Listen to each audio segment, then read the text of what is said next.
Good morning and welcome back to another video with Brooklyn. How are you?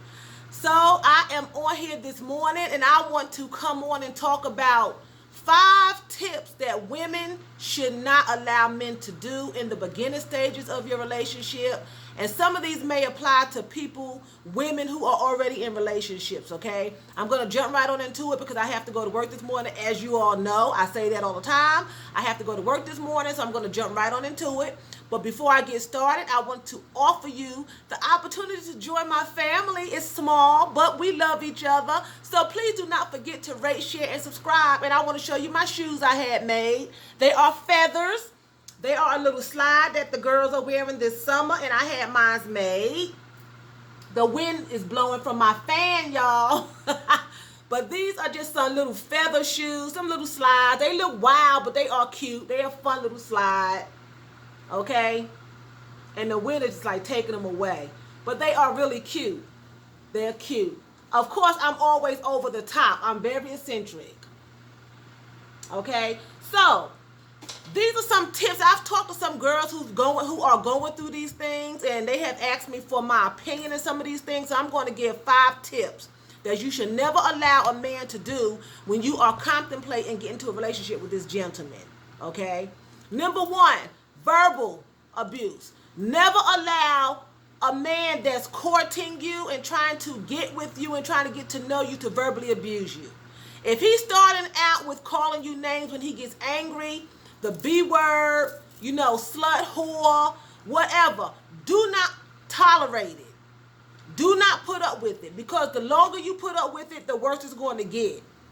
And a lot of times it turns into other forms of abuse. So do not, number 1, allow verbal abuse ever from anybody. But we're talking about relationship statuses, okay? Relationship statuses. If you are contemplating getting into a relationship with a new guy, he seems nice and wonderful, watch his verbiage. Listen to his verbiage. He needs to be polite to you and loving and caring and kind. If he's doing these things and he's really verbally abusive, it's going to come out, because you cannot hide your trueness. Okay? It comes out from the forefront. Just give it time, but keep your antennas up. Never let a man verbally abuse you. And if you're in a relationship and it's taking place, you need to handle that, because that's abuse. Verbal abuse is very hard to recognize when you're on the outside world, people looking at you. It's not recognizable. So you have to recognize it. Okay? Somebody around you may hear him, but a lot of times they hide that verbal abuse from you, and they hide it from other people till they get you home or in the car and nobody else knows what's going on. I've been verbally abused before. They don't want nobody else to know they're doing it. What goes on in the house stays in the house, because they don't want you to tell anybody that they're abusing you verbally. So that's number 1. Number 2 is the mental abuse. When you lay down at night and they lay on the other side of the bed and they don't talk to you, they don't touch you, they don't have nothing to say to you, they hanging off the edge of the bed. That's mental abuse. When you ask them a question, they don't want to answer you. That's mental abuse. When they walk into the house and they say nothing, they don't say hello, they don't say goodbye, they're on the phone, they're chit-chatting, whispering, you walk in the room, they shut down. That's mental abuse, because it's starting to play with your mind. Don't ever allow somebody to walk into your home and don't speak to you.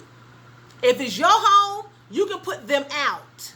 You don't have to put up with it. If it's your home together, you need to make preparations if it's not going to change, to get out of it, because that's mental abuse, and it's going to break you down further and further and further. And a lot of us go into relationships with low self-esteem anyway. And verbal abuse and mental abuse only adds to your low self-esteem. It only adds to it. So do not allow verbal abuse or mental abuse. Number 3, physical abuse. Don't you ever let a man hit you.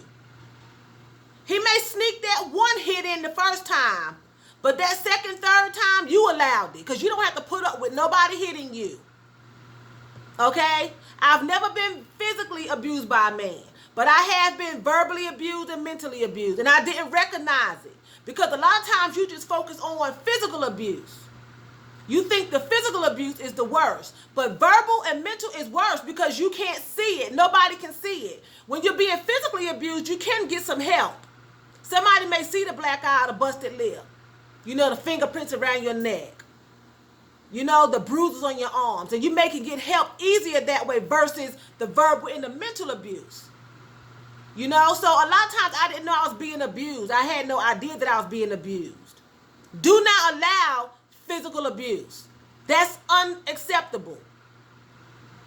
These are people you want to run away from. You want to steer clear of. You don't want a relationship with them. If you're in that relationship with them, then you need to leave. You need to get out of it because its abuse is going to get worse. They're probably verbally abusing you and mentally abusing you if they're hitting you. Okay? Number 4, emotional. Emotional abuse is the phone calls you used to get, you don't get no more. Or they call you and they tell you, I'm going to call you back, and it'll be days and weeks and months.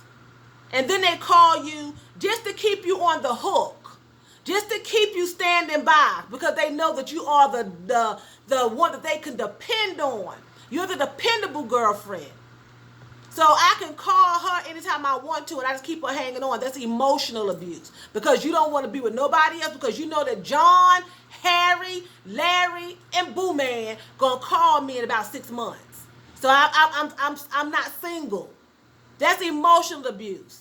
They're keeping you tied emotionally. That's what you call a soul tie. You're tied to him. You can't move on. Y'all probably hear the fan blowing, but you can't move on because they have you emotionally tied down. They're not making any kind of contact with you, no communication with you. Every so often you hear from them. That's emotional abuse. Don't allow that. The very first time they tell you I'm going to call you back and it turns into 2 days, because something could happen. Something could happen. The phone could get stolen. You know, they got hit by a bus. They fell off the top of a building. You know, it's excuses. You know, but the very time it turns into 2 to 3 days and you ain't heard from him, don't bother. Because he's going to give you a good excuse. And then it's going to happen again. And it's going to continue to happen again. That's emotional abuse. And it makes you feel bad. It breaks you down to the bone. Do not allow that. Okay? Don't allow that. And number 5, do not ever let a man move into your house and he don't have a job and he can't pay bills. Do not. That's abuse. He's using you. Especially if he's working. Now, if you are in a home together and your name is both on it, then you have to make some changes with these things going on. If it's verbal, mental, physical, emotional, or bruh man just keeping his bag in his pocket, you need to make some changes if you are on the lease with him. But if it's your place, you need to put him out. If any of these things are going on, because those are all abusive activities that you should not be allowing yourself as a woman to go through. I'm 53 years old. I've been through some of them things. Not all, maybe 3. I wrote them down, maybe 3. I've never been physically abused, and I've never allowed somebody to live with me and don't pay bills. Okay? But I've been verbally and mentally and emotionally mistreated. And at 53 years old, I'm realizing I don't have to put up with that bull hockey, and you don't have to put up with it either. Do not allow it. If you see it and you're not married to the person and he doesn't live with you, don't allow it. Get out of it. If he's in the home with you, boyfriend or husband, start making some changes. If he don't want to change, then you change. I've had to move out of my apartment when I was younger. It was in my name, furnished by me. Because I was being verbally and mentally and emotionally abused. I had to give it up and leave him in it to make changes for me. And when he realized I wasn't coming back, he left and I went back to my apartment, had the locks changed, and there it go. But you're going to have to make those changes for yourself. Nobody else can do it for you, okay? No one. You have to take care of yourself, women. Love yourself, because nobody is going to love you the way you love yourself and the way God loves you. Love yourself. No abuse allowed. No abuse tolerated. Okay? So with that being said, I'm going to say Phil Danke. That's thank you very much in German for watching me. So Phil Danke for watching me, people. And that's not thank you very much in German for watching me. Phil Danke is thank you very much. So I want to say Vielen Dank for watching me. And choose. That's what? That's bye in German. You all have a wonderful, wonderful day, and I'll talk to you soon.